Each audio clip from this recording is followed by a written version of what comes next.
Dear students, now today's topic is Ellingham diagram. अब Ellingham diagram को समझने से पहले हम यह समझें कि concentration of ore which is the first step of the metallurgy and after that this ore converted into metal oxide and after that this metal oxide converted into crude metal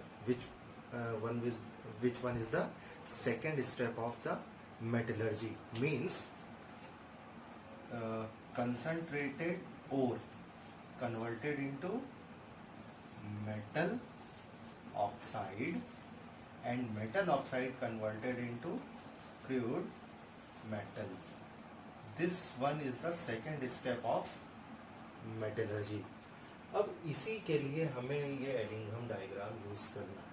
concentrated ओर से metal oxide में convert करना है तो calcination roasting process जो अभी आपने देखी वो हम यूज कर सकते हैं. कैल्सिनेशन का मतलब होता है कि जब लिमिटेड सप्लाई ऑफ ऑक्सीजन में ओर को बर्न किया जाए, जनरली कार्बोनेट और हाइड्रोक्साइड ओर्स के लिए होता है.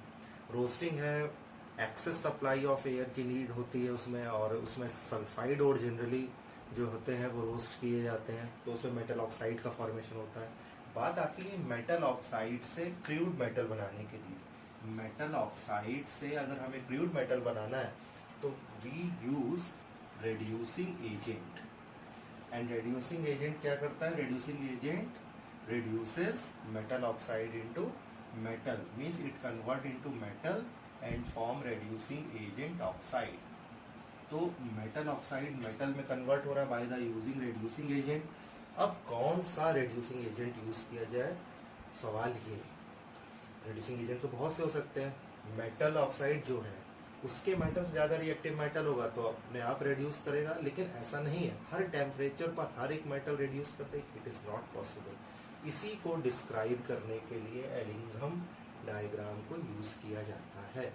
Ellingham diagram delta F G not, delta formation of Gibbs energy है ना, और टेम्परेचर, इनके बीच में ग्राफिकल रिप्रेजेंटेशन है.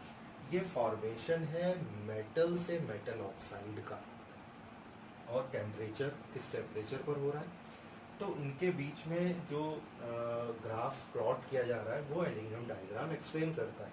Actually we know delta G naught is equal to delta H naught minus T delta S naught. Gibbs energy, enthalpy, entropy change.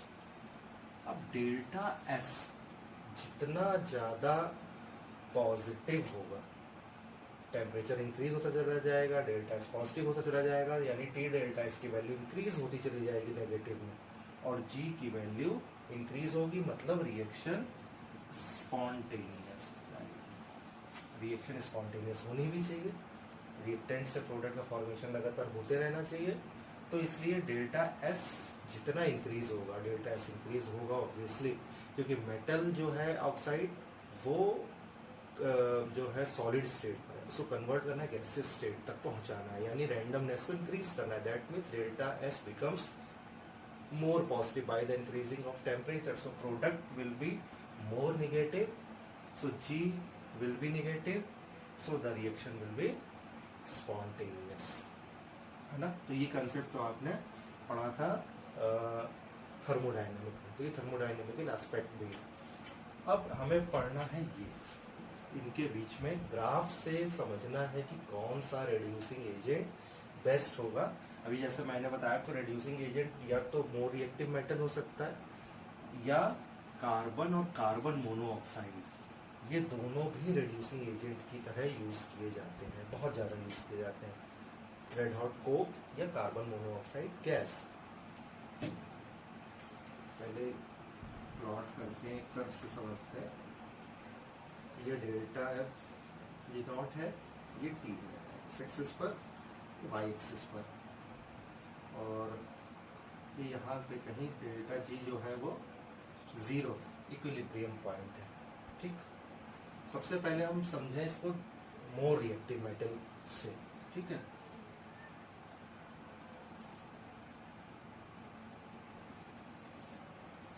ये एक graph हमने बनाया. अब ये जीरो है, ये -100, -200, -300, -400 करके ये लगभग आता है -100 1000 और ये है -1100। ये जो ग्राफ है हमने देखा, ये है magnesium oxygen gives magnesium oxide, और ये वाला जो ग्राफ है ये है 4/3 air plus 3/2 O2 gives 2/3 Al2O3, 4Al 4/3 Al होगा, 4/3 Al होगा। ऑक्सीजन 2 है, ऑक्सीजन देखिए यहाँ पर भी 2 ही। बैलेंस्ड इक्वेशन है, ठीक, ये भी बैलेंस्ड इक्वेशन है, ठीक। अब हमें क्या करना है, हमने 2 ये लिए, इसमें मैग्नीशियम एल्यूमिनियम से ज़्यादा रिएक्टिव है, ये तो हम जानते हैं। इसका मतलब मैग्नीशियम तो एल्यूमिनियम ऑक्साइड से एल्यूमिनियम को डिस्प्लेस 100% करेगा, लेकिन क्या हर एक टेम्परेचर पर करेगा, यही तो समझना है। ये वो ट्रांजिशन टेम्परेचर है, ये वो डिकम्पोजिशन टेम्परेचर है, इससे ऊपर जब हम जा रहे हैं तो ये एल्यूमिना किसमें कन्वर्ट हो रहा है, एल्यूमिनियम में। इससे नीचे वाले में क्या हो रहा है, एल्यूमिनियम किसमें कन्वर्ट हो रहा है, एल्यूमिना में, ठीक। इसी तरह इस वाली लाइन को देखिए, मैग्नीशियम वाली लाइन, इसमें भी यही है। इससे ऊपर जा रहे हैं तो magnesium oxide converted into magnesium, और इससे टेम्परेचर से नीचे है तो यह है मैग्नीशियम टू मैग्नीशियम ऑक्साइड। अब हम इस दोनों को लिखते हैं। मैंने लिखा magnesium plus O2 gives 2MgO, और इसकी वैल्यू है -1100। ये एक कंसीडरेशन है, एक्चुअल नहीं होती -1100। दूसरे वाले को लिखना है, दूसरे वाले को लिखने के लिए अगर इधर से हमने मैग्नीशियम ऑक्साइड बनाया है तो दूसरे वाले को ऑक्साइड से मेटल की तरफ लिखें आप। Al2O3 gives Al plus O2, 4/3 2/3, और इसकी वैल्यू मैंने उल्टा करके लिखा है, that means the value should be reverse. This is +1000। दोनों को ऐड कर दीजिए, ऐड करने पे दोनों कट जाएंगे। 2Mg plus 2/3 Al2O3 gives 2MgO plus 4/3 Al। Add किया है, आंसर आया -100। आंसर नेगेटिव है, इसका मीन्स है कि G नेगेटिव है, इसका मतलब रिएक्शन स्पॉन्टेनियस है, यानी Al2O3 converted into Al by using magnesium reducing agent। लेकिन अगर इससे ऊपर वाले टेम्परेचर पर हम पहुंचे, अब ऊपर हमने टेम्परेचर बढ़ा दिया, मतलब इस टेम्परेचर से हम आगे चले गए, अब क्या होगा, रिएक्शन रिवर्स हो जाएगी। Magnesium oxide convert into magnesium, तो ये हो जाएगा +1100, और Al से Al2O3 बनेगा। अभी तो Al2O3 से बनाया था, रिवर्स करना है, तो अभी इसको रिवर्स करना है, इसको इधर लाना है, इसको इधर लाना है, यानी अब ये हो जाएगा -1000। दिस इज +1100 -1000, दोनों को ऐड करोगे तो +100 आंसर आएगा। +100 आंसर आएगा, इसका मतलब है कि अब जो मैग्नीशियम है वो रेड्यूसिंग एजेंट नहीं है, क्योंकि आंसर G पॉजिटिव आ रहा है। आंसर G हमेशा नेगेटिव आना चाहिए, तो इस केस में ही आंसर नेगेटिव आ रहा है, ठीक। तो आंसर जब तक नेगेटिव ना आए, इसका मतलब वो रेड्यूसिंग एजेंट की तरह बिहेव नहीं कर रहा है। और छोटे से जनरल सी लैंग्वेज में बताऊं, जब आप बुक में देखना इसको, कहीं पर भी आपको ग्राफ बना दिख जाए, तो हमेशा नीचे वाला सब्सटेंस ऊपर वाले को हमेशा रिड्यूस करने का काम करेगा। ऊपर क्या था, एल्यूमिनम, मतलब एल्यूमिना था, ऑक्साइड की फॉर्म में होना चाहिए, नीचे मैग्नीशियम रहता है, यानी ये रिड्यूसिंग एजेंट होगा इसके लिए, ऊपर वाले ग्राफ। अब इससे ऊपर कोई होता तो ये वाला इसके ऊपर वाले ग्राफ के लिए रिड्यूसिंग एजेंट की तरह बिहेव करता। तो सिंपल लैंग्वेज समझने के लिए केवल ये कि आप ग्राफ देखते ही समझ जाएंगे कौन सा रिड्यूसिंग एजेंट होगा, तो नीचे वाला ऊपर वाले के लिए रिड्यूसिंग एजेंट होगा डिकम्पोजिशन टेम्परेचर से पहले, ठीक। बात आती है इसको समझने की, कार्बन से कार्बन मोनोऑक्साइड या कार्बन मोनोऑक्साइड ही लिया जाए केवल, या कोक ही लिया जाए, कौन सा रिड्यूसिंग एजेंट यूज किया जाए, ये समझते हैं।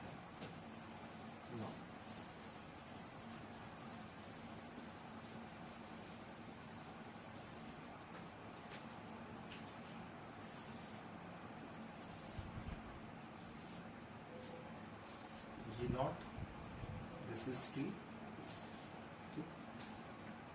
देखिए इसमें तीन चीजें आप पॉइंट समझिए, यही बड़ा इंपॉर्टेंट भी है। पहले हमने कहा कार्बन है, यानी कार्बन किस में कन्वर्ट हो रहा है, कार्बन मोनोऑक्साइड में। कार्बन कार्बन डाइऑक्साइड में, कार्बन मोनोऑक्साइड भी कार्बन डाइऑक्साइड में। ये तीन तरीके हो सकते हैं रिड्यूसिंग एजेंट के। तो इसमें एक लाइन तो लगभग सीधी है, एक ऐसे है ग्राफ और एक ऐसे, ठीक। ये वाली जो ग्राफ है ये है C से CO2 का फॉर्मेशन, ये वाले में C से CO का फॉर्मेशन है, और ये जो ऊपर वाला ग्राफ है ये ऐसे जा रहा है, वो है CO से CO2 बन रहा है, ठीक। अब S के हिसाब से समझते हैं, S कैसा होना चाहिए, पॉजिटिव नेगेटिव, तो क्या होगा। देखिए तीनों इक्वेशन को लेकर समझते हैं। पहले C से CO, C से बन रहा है CO, मीन्स यहाँ पे हाफ O2 है, ये भी गैस है, ये भी गैस है, और ये तो सॉलिड है, यानी डेल्टा Ng कितना होगा। रिकॉल करिए क्लास 11, डेल्टा Ng कैसे निकालते थे, प्रोडक्ट माइनस रिएक्टेंट गैस से सब्सटेंस का, 1 माइनस हाफ, यानी आंसर है हाफ, ठीक। यानी यहाँ पर गैस के हाफ मोल थे, जो एक मोल गैस का फॉर्मेशन करे, यानी गैसियस बढ़ रहा है, नंबर ऑफ मोल्स इंक्रीज हो रहा है, मतलब डेल्टा S ऑब्वियसली इंक्रीज हो रहा है। और डेल्टा S जब भी बढ़ेगा तो डेल्टा G क्या हो जाएगा, नेगेटिव हो जाएगा, क्योंकि टेम्परेचर भी बढ़ेगा ऑब्वियसली, ठीक। दूसरे पॉइंट पर आए, ये पॉइंट समझ में आया कि ये हाफ O2 है, ये 1 CO है, यानी एक से हाफ माइनस किया तो हाफ आ गया, तो डेल्टा S तो इंक्रीज हो रहा है। डेल्टा S इंक्रीज क्यों हो रहा है, क्योंकि हाफ मोल गैस के 1 मोल गैस में कन्वर्ट हो रहा है, यानी रैंडमनेस इंक्रीज हो रही है, ठीक है ना। सेकंड वाले पर आए, इस पर C से बन रहा है CO2, O2, ये भी 1, ये भी 1, ये डेल्टा Ng की वैल्यू 0, यानी डेल्टा S पर कोई इफेक्ट नहीं पड़ रहा। CO से CO2,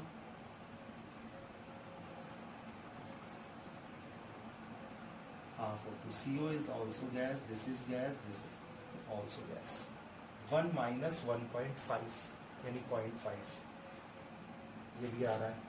तो 1.5 से फॉर्मेशन हो रहा है 1 मोल गैस का, यानी जो एंट्रोपी है वो डिक्रीज हो रही है, रैंडमनेस डिक्रीज हो रही है। पहले 1.5 मोल थे, अब 1 ही मोल हो रहा है, तो रैंडमनेस तो कम हो गई, रैंडमनेस कम हो गई, यानी डेल्टा S कम हो गया, डेल्टा S कम हो जाएगा तो G की वैल्यू नेगेटिव में आना धीमे धीमे बंद हो जाएगी, ठीक है ना। तो इसका मतलब है कि यही एक ऐसी कंडीशन है जिसमें G नेगेटिव हो रहा है। G यहाँ पे भी नेगेटिव हो सकता है, ऐसा नहीं कि यहाँ नहीं हो सकता। तो अब इन दोनों में से ही कोई रेड्यूसिंग एजेंट यूज कर सकते हैं, या तो CO यूज कर सकते हैं या C यूज कर सकते हैं। तो इसीलिए मैंने कहा कि इन दोनों में से किसी एक को हम ले सकते हैं, लेकिन ये भी हम पता करेंगे कौन सा लिया जाए। अब ये याद रखना कि जब भी रेड्यूसिंग एजेंट का यूज किया जाए तो जिसमें टेम्परेचर जो कम टेम्परेचर पर ही रेड्यूसिंग एजेंट की तरह बिहेव करे, वही बेस्ट रेड्यूसिंग एजेंट होता है ना। अब मैंने ये एक ग्राफ बनाया है ना, जिसमें तीनों C भी है, C से CO2 का बनना है, C से CO का बनना है, CO से CO2 का बनना है। अब एक जिंक ऑक्साइड मैंने लिया, ठीक है ना, जिंक से जिंक ऑक्साइड, इसका ग्राफ ऐसे है, जिसमें जिंक ऑक्सीजन से क्या बना रहा है, जिंक ऑक्साइड। यहाँ मैं कोई गिब्स एनर्जी का वैल्यू नहीं लिख रहा हूँ, आपको ऐसे ही समझ में आ जाएगा। अब ये वाला जो कर्व है, जिंक ऑक्साइड वाला है ना, देखिए इस वाले कर्व को ये यहाँ पर काट रहा है ना, T1 मान लेते हैं। इस वाले कर्व को ये इस जगह काट रहा है, T2, और इस वाले कर्व को ये यहाँ कहीं काट रहा है, T3। अब टेम्परेचर सबसे कम किस में है, रेड्यूसिंग एजेंट तो तीनों ही है, सबसे कम किस में टेम्परेचर है, इसमें टेम्परेचर कम। इसका मतलब ये वाला जो है ये होगा रेड्यूसिंग एजेंट इस जिंक ऑक्साइड से जिंक बनाने के लिए इस रेड्यूसिंग एजेंट को यूज किया जाएगा हमेशा, ये याद रखना। और वैसे भी मैंने कहा ना नीचे वाला ऊपर वाले को रिड्यूस करता है। अब देखिए ये वाला कर्व और ये वाला है, केवल इन दोनों को ध्यान से देखिए है ना।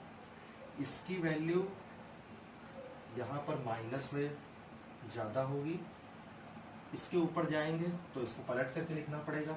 इसकी वैल्यू माइनस में कम है, इसकी वैल्यू क्योंकि नीचे की तरफ माइनस की वैल्यू इंक्रीज होती जा रही है, यानी ये माइनस में ज़्यादा है, ये नेगेटिव में कम है। दोनों को हम ऐड करेंगे तो आंसर कैसा आएगा, नेगेटिव ही आएगा। ये तो कम है, ये ज़्यादा है ना। फिर इसको तो पॉजिटिव में लिखना पड़ेगा, तो आंसर नेगेटिव ही आएगा। तो जब आंसर नेगेटिव आएगा तो इसका मतलब है कि ये रिड्यूसिंग एजेंट काम आएगा। ये रिड्यूसिंग एजेंट भी काम आएगा, इसमें भी नेगेटिव आएगा, लेकिन इसके लिए टेम्परेचर तो बहुत ज़्यादा है ना, इसके लिए टेम्परेचर कम है। तो जिसमें टेम्परेचर कम होगा वो बेस्ट रिड्यूसिंग एजेंट होगा। तो अगर आपसे पूछा जाए जिंक ऑक्साइड के लिए रिड्यूसिंग एजेंट कौन सा बेस्ट है, सी या CO, तो carbon Coke is the best reducing agent, क्योंकि टेम्परेचर कम यूज हो रहा है। अब ये क्वेश्चन है जो एलिंघम डायग्राम से रिलेटेड है, और क्वेश्चन अगर पूछा जाता है बोर्ड में तो ऐसे ही पूछा जाता है, आपसे एलिंघम डायग्राम लाने को नहीं आता। इस तरह कोई क्वेश्चन होगा इसमें आपको बताना होगा।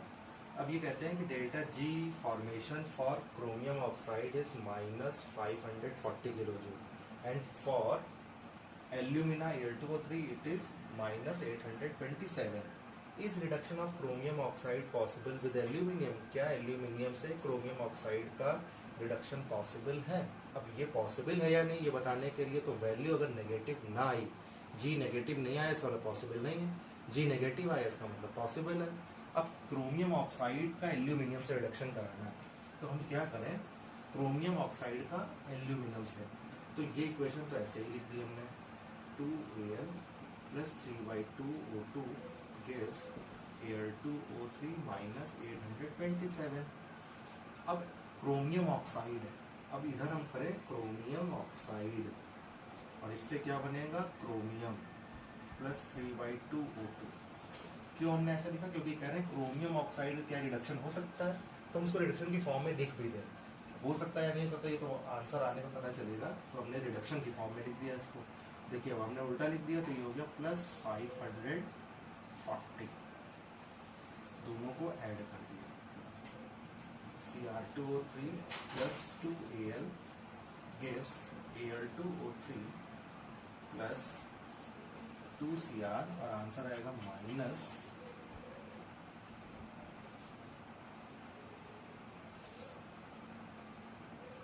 -287 किलो जूल मोल इनवर्स, है ना, इतना ही आएगा। ठीक, तो इसका मीन्स आंसर नेगेटिव आ रहा है, G की वैल्यू नेगेटिव है, इसका मतलब क्रोमियम ऑक्साइड का एल्यूमिनियम से रिडक्शन पॉसिबल है। अगर ये कहते क्या एल्यूमिना का क्रोमियम से रिडक्शन पॉसिबल है तो हम क्या लिखते, फिर उल्टा करके लिखते, वैल्यू यही आती पर पॉजिटिव में आती, तो फिर नहीं हो पाता इसका मीन्स। तो यानी हमें ये देखना है क्वेश्चन, देखिए कितना सिंपल क्वेश्चन है ना, तो इसी तरह के क्वेश्चन होंगे बस। तो आपको बस ये ध्यान देना है कि किसका रिडक्शन किससे पूछा है, उसके अकॉर्डिंग इक्वेशन लिखना आना चाहिए। तो इक्वेशन लिख लोगे, आंसर देख लेना, डेल्टा G हमेशा कैसा होना चाहिए, नेगेटिव, ठीक है, तो रिडक्शन होगा।